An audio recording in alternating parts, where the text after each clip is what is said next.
Voilà. Bonjour chers amis de notre chaîne YouTube, de plus en plus fidèles et de plus en plus nombreux, et je ne sais pas si on doit vous remercier, mais on espère que ces petites vidéos que vous recevez de temps en temps vous apportent quelque chose. En ce temps particulier liturgique dans lequel nous entrons, j'avais envie de partager un peu avec vous finalement quel est ce carême, qu'est-ce qu'il veut dire, ce carême qui arrive là. Et ce temps liturgique qui est le temps du triode, qui est illustré par un gros livre qui nous accompagne tout au long de nos offices, le livre du triode, c'est le nom de cette période qui va nous conduire jusqu'à l'illumination de la nuit de Pâques et de la résurrection. Cette période, elle est pour beaucoup de chrétiens, orthodoxes compris pour le dire simplement, un peu particulière et parfois un peu incompréhensible. Je vais revenir donc un petit peu plus loin sur le sens du carême. Mais peut-être doit-on dire tout de suite que le Seigneur ne nous a pas demandé de faire le carême. Il n'y a pas de traces dans les Écritures qui nous disent de façon formelle que Jésus nous a dit « privez-vous de viande, d'œufs, de fromage, de sexe » pendant une longue période par amour pour moi. Enfin, moi, je ne l'ai pas trouvé, ça existe peut-être, mais moi, je ne l'ai pas trouvé.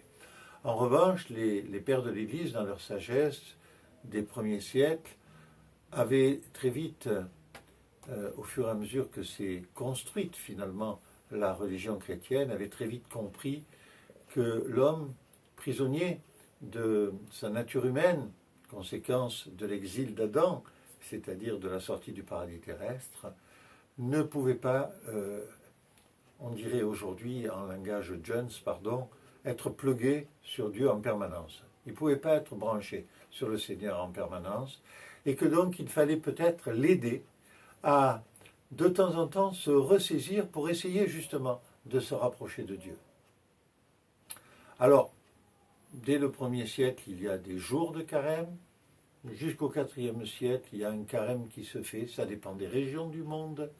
Vous savez que nous sommes dans ces premiers siècles à l'époque de la Pentarchie, le royaume des 5 églises, l'église de Rome, de Constantinople, d'Alexandrie, d'Antioche et de Jérusalem, qui constituent l'église du Christ, des églises sœurs qui vivent ensemble, qui sont toutes dirigées par un patriarche. Le pape de Rome est un des patriarches. Et on lui reconnaît simplement parce que l'occupant romain était en Palestine à l'époque où le Christ a vécu, et Pierre avait été martyrisé à Rome, et donc on donnait une certaine valeur au trône de Rome, une valeur d'estime qu'on appelait la primauté. Là, c'était la primauté spirituelle, bien sûr. Le carême a évolué au fil des temps. Il a évolué au fil des temps. À partir du 4e siècle, on rentre très vite dans un carême qui va durer 36 jours, puis 40 jours, jusqu'à une évolution plus récente qui, dans ma tête, ça pourrait être autour du 12e siècle, mais ça, allez vérifier. Il faut aller vérifier les informations que vous entendez sur YouTube, mais un carême qui est pour les orthodoxes, partout dans le monde, quel que soit le patriarcat auquel ils appartiennent, qui est un carême, un bloc, je dirais, de carême de 10 semaines. Ce bloc de 10 semaines, il se répartit de la façon suivante, 3 semaines où on se prépare à entrer dans le carême. Nous avons, pendant ces 3 semaines, c'est le début du triode, donc de carême, nous avons des évangiles que nous lisons, notamment les dimanches, qui vont commencer à nous creuser pour nous poser finalement la question du sens de notre vie de chrétien, mais aussi éclairer notre discernement en nous permettant de nous regarder un peu comment on fonctionne et comment finalement, au regard des Écritures et notamment des évangiles, nous arrivons à vivre comme chrétiens. Alors c'est dimanche, c'est le dimanche du publicain et du pharisien. Nous connaissons bien tous cet évangile, hein, de celui qui n'est pas très très honnête et celui qui fait tout bien mais qui est bouffi d'orgueil. Voilà. Puis le dimanche du fils prodigue qui va suivre ce fils qui part, qui abandonne son père, qui va dilapider l'argent de la famille, qui va vivre dans le jeu et toutes les choses qui nous éloignent de Dieu, et puis qui un jour va se rendre compte que la vérité était auprès de son père, qui retourne vers le père, et qui, plutôt que de le gronder ou de le réprimander, l'accueille à bras ouverts et fait un grand festin pour l'accueillir. Avec le frère d'ailleurs qui vit ça assez moyennement, parce que lui il est toujours resté avec le père et il estime qu'on ne lui a jamais fait de fête pareille. Je fais simple, pardonnez-moi. Puis le dimanche du jugement dernier, et puis celui de l'exil d'Adam, et puis là nous allons entrer dans la période véritablement du carême, le grand lundi, qui cette année va être pour nous, eh bien, nous sommes à la date de cet enregistrement le 6 février, exactement le lundi dans 3 semaines. Alors quel est le sens de ce carême et pourquoi ces pères nous ont demandé, pourquoi l'Église finalement nous a demandé de nous embêter, à nous priver, à nous priver finalement d'un certain nombre de choses que nous aimons et qui nous sont nécessaires en faisant carême. Et en plus, pas simplement en faisant carême pour le grand carême. Nous avons dans la tradition orthodoxe plein d'autres carèmes. Le carême de la Nativité, qui lui aussi va durer 40 jours et qui va précéder Noël. Le carême de la dormition de la Mère de Dieu, 15 jours avant la fête de l'Assomption, le 15 août. Et puis le carême de Saint-Pierre et de Pierre et Paul, qui est un carême un peu particulier, parce qu'il est d'une durée variable, qui est indexé sur la date de Pâques et donc la date de la Pentecôte. Et il démarre une semaine après la Pentecôte. Alors quand Pâques est très très tard, il n'existe pratiquement pas. Quand Pâques est très tôt, eh bien c'est à nouveau un long carême. Et puis le carême, bien sûr, du mercredi et du vendredi dans les familles orthodoxes et du lundi également dans les monastères. Voilà. Alors, ces temps de carême, ce sont des temps de privation. Je vous regarde bien en face pour vous dire que si nous les vivons comme ça, on se trompe. On se trompe. C'est un temps où nous allons essayer de nous brancher sur le Seigneur. Nous allons essayer de nous rapprocher de lui. Et nous savons bien que nos rythmes de vie, nos passions humaines, très souvent mettent une distance entre Dieu et nous. Nous nous apprêtons à vivre là le mystère de la venue sur terre du Seigneur, mais aussi de ce pourquoi il est venu, c'est-à-dire vivre les souffrances qu'il va vivre, monter sur la croix, mourir sur la croix et ressusciter le 3e jour, avec les douleurs extraordinaires que nous imaginons lorsque nous lisons les textes de la Sainte Semaine. Nous avons souvent du mal même à étouffer notre tristesse et nos sanglots qui peuvent monter tellement nous revivons ce qui a été le supplice de celui qui était venu pour nous sauver. Mais il est venu pour nous sauver et il est ressuscité, et depuis lors, la loi de Dieu n'est plus inscrite dans la pierre, mais elle est inscrite dans nos cœurs à travers les messages de l'Évangile qui nous ont été laissés. Alors ce carême, c'est donc une démarche de l'Église qui ne nous demande pas de nous priver, qui nous propose plus exactement de nous inscrire dans une démarche de purification intérieure, mais aussi de purification de notre corps. Nous savons que si nous buvons trop, si nous mangeons trop, indépendamment du fait que ce n'est pas bon pour notre santé éventuellement ou que ça nous fait grossir, nous sommes prisonniers d'une certaine façon de notre nature humaine. Et nous parlons là de la nourriture, de la boisson, nous pourrions parler aussi de notre sexualité, de notre sensualité qui nous habite et qui est très importante pour nous. Et donc, la proposition finalement des pères, c'est de dire, ben, écoutez, pendant quelques semaines, revenez finalement à ce que les anciens ont vécu, à ce que le Seigneur lui-même a vécu dans le désert. Essayez de vous purifier en vous éloignant de ce qui vous attache à ce monde, en donnant un petit peu plus de place à la pensée tournée vers le Seigneur, un petit peu plus de place à la prière, à la lecture spirituelle. Et si nous le vivons comme ça, nous allons nous apercevoir que nous allons traverser cette période de 10 semaines avec beaucoup de bonheur, en fait. Beaucoup de bonheur. Ce bonheur, il est lié en particulier à une chose. Nous savons que partout dans le monde, les orthodoxes, quel que soit leur patriarcat d'origine, quelle que soit leur tradition, il y a des traditions un peu différentes chez les uns et chez les autres, nous vivons ensemble d'une même démarche, et ça, il y en a qui diraient, en termes ordinaires, ça nous donne la patate, mais ça nous donne la joie, ça nous donne le sentiment d'appartenance à une communauté. Alors là, nous entrons aujourd'hui, nous venons d'entrer dans la période du triode, et nous sommes dans la première semaine, celle qui suit le dimanche du publicain et du pharisien. Et cette semaine-là, elle est particulière puisqu'on se prépare en faisant bonbons, si je puis le dire comme ça. C'est-à-dire que c'est une des semaines de l'année, il y en a 3 ou 4, c'est une des semaines de l'année où nous pouvons manger tous les jours sans retenue et sans excès bien sûr, mais nous pouvons nous laisser aller à faire la fête d'une certaine façon. Et nous savons simplement que nous la faisons parce que nous nous préparons à vivre quand même un chemin qui va être plus difficile.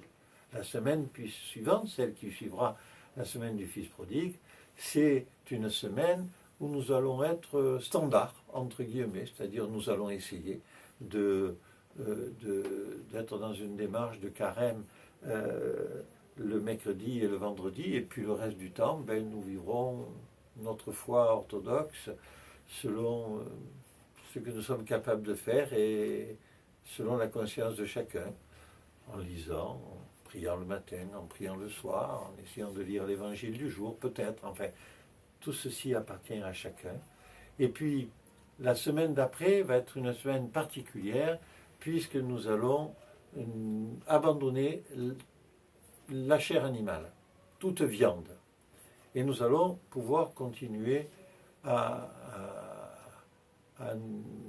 vivre, à nous préparer, tous les jours d'ailleurs, il n'y aura pas de jour d'exception cette semaine-là, mais on appelle ça la semaine des laitages. Nous ne nous nourrirons que de légumes et puis de fromage, de lait, de yaourt, de beurre et de toutes ces sortes de choses. Et cette dernière semaine précédera l'entrée dans le carême à proprement parler, qui est un carême de 6 semaines. 6 semaines qui sera suivie par une dernière semaine, la semaine de la Passion, la grande et sainte semaine de la Passion qui débouche sur la nuit de la résurrection du Christ. Voilà, tout ça, ça fait 10 semaines. Alors, vous comprenez bien que ce carême, je l'ai évoqué, ce n'est pas un carême de privation. C'est un carême où finalement, nous allons témoigner de notre fraternité les uns entre les autres et nous allons dire au Seigneur que pendant ce temps-là, au moins, nous essayons d'être plus proches de lui. Nous allons essayer de lire davantage. Nous allons essayer de prier davantage. Nous allons essayer probablement d'être plus solidaires les uns avec les autres, plus présents les uns avec les autres. Et ce carême, il va revêtir quand même pour chacun des façons d'être différentes. Une femme enceinte ne doit pas faire le carême. Un chrétien que je connais et ami me dit souvent, non, c'est péché. Une femme enceinte, elle ne doit pas faire le carême. Les enfants ne doivent pas faire le carême, surtout quand ils sont petits. Alors après, on peut se priver de certaines gourmandises, même quand on est petit. Et puis, généralement, les enfants dans des familles orthodoxes, assez jeunes, vont avoir envie de faire un peu carême pour faire comme les grands. Parce que quand même, nous, on est orthodoxes comme les autres. Et ça me touche toujours beaucoup, parce que cette valeur d'exemplarité que transmettent les parents, finalement, eh bien, les enfants l'habitent comme étant leur propre réalité. Et bien sûr, les bébés ne font jamais le carême. J'avais en d'autres temps une paroissienne qui avait un nourrisson qui pleurait beaucoup quand elle l'amenait à l'église. Vous savez que dans la tradition orthodoxe, les enfants qui ont été baptisés communient, quel que soit leur âge, très tôt, au-delà de 40 jours. Et je lui dis, mais pourquoi? Ah, mais il pleure parce qu'il a faim. Je dis, mais il a faim, mais il a tété, enfin, il a un problème particulier. Ah non, parce qu'il va communier. Et j'ai dit à cette dame, Madame, je vous en supplie, arrêtez, l'Église interdit cela, très clairement. Voilà. Alors, quand je dis cette démarche de carême est la même pour tous, non, on sait très bien qu'il y a des gens qui vont avoir énormément de mal à jeûner, par exemple. À jeûner. Eh bien, ils vont adapter leur carême. Ils mangeront peut-être un peu plus que d'autres. Peut-être ils auront la faiblesse de temps en temps, de manger quelque chose qui n'est pas carémique. Beaucoup de guillemets dans ce mot carémique, puisque selon les régions du monde, ce n'est pas tout à fait la même chose qui va se jouer. Mais cette démarche communautaire, cette démarche ensemble, qui va être guidée par des économies, c'est-à-dire qu'on va adapter, hein, les personnes malades, les personnes âgées, bien sûr, ne vont pas faire le même carême que les autres. Et puis, il va y avoir des problèmes dans certaines familles, qui sont des familles mixtes. Pas simplement parce que c'est un homme et une femme et des enfants, mais parce qu'il y a une épouse ou un époux qui est orthodoxe et l'autre qui appartient à une autre tradition ou qui n'a pas de tradition du tout, et c'est sa liberté, mais qui lui va par exemple vouloir faire la fête ou va vouloir faire l'amour, pour dire les choses simplement. Eh bien, bien évidemment, on doit toujours tenir compte de l'autre pour le respecter en tant que frère, en humanité, et être bienveillant pour lui. Et donc il y aura des adaptations. Les prêtres sont là, d'ailleurs, pour parler de ces adaptations. Au cours du carême, moi je vous recommanderais de lire, si certains d'entre vous peuvent avoir des livres ou se les faire prêter. Il y a des grands livres qui sont conseillés depuis très longtemps à lire dans le carême. Alors dans la tradition, on lisait autrefois dans les églises, et ça s'est maintenu dans les monastères, la vie de Sainte Marie l'Égyptienne. Parce que c'est un exemple tout à fait extraordinaire de la conversion de quelqu'un qui accepte de reconnaître et de comprendre sa nature de pécheresse, puisque c'est une femme, et puis qui va vivre comme une moniale dans le désert tout le restant de sa vie, et y mourir. Et cet exemple de conversion et d'ascèse est lu comme édifiant pour nous. On lit aussi, généralement, pendant cette période, l'échelle sainte de Jean Climac. C'est cette échelle qui nous conduit à acquérir toutes les vertus qui vont nous permettre de découvrir au soir de notre vie, lorsque nous nous serons endormis dans les bras du Seigneur, la lumière de la face de Dieu, de pouvoir contempler la lumière de la face de Dieu qui est la représentation du paradis des paradis dans la tradition orthodoxe. Mais on va lire aussi des livres plus récents.